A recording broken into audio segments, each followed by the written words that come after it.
a une leçon qui s'appelle « Je suis capable de réaliser un sondage ». On est dans la séquence sur les médias. En 1, voici ce qu'il va falloir faire. Who is the audience? Decide who you are going to interview.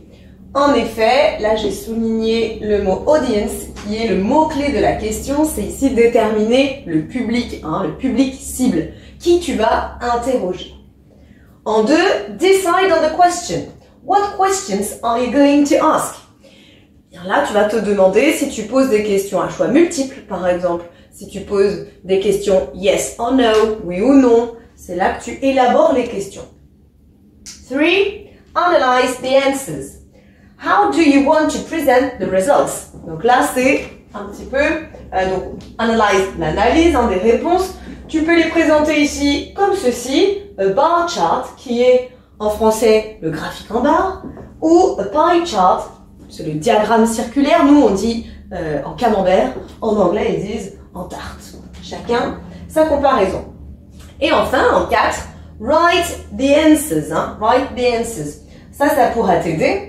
Le pourcentage, en anglais, on dit percent. La moitié, a half. Un quart, a quarter. 2 sur 34. Là, c'est intéressant. 2 out of 34. Out of. On fait bien attention d'utiliser ces petits mots-là pour dire sur, en fait. C'est pas la même chose qu'en français. Out of 34. Let's practice now. Pour voir si tu as bien saisi, bien ici, voici les différentes étapes. On avait dit d'abord, on choisit audience, le public, on détermine après question, on analyser ici les réponses et on écrit write the answer. Et là, eh bien, il y a différents éléments qui correspondent à ceci. Est-ce que, donc là on a, in my class, half of the pupils never read the newspaper. How often do you read the newspaper?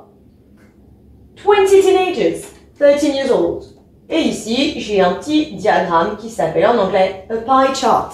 Alors, audience, ça correspond à quoi?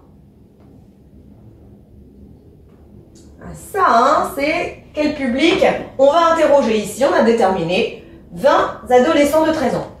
La question, ou les questions, mais ici en l'occurrence, il n'y en a qu'une, posée. À quelle fréquence tu lis le journal? L'analyse des réponses. J'ai choisi un petit diagramme circulaire, ce qu'on appelle pie chart. Et ensuite, je rédige ma réponse.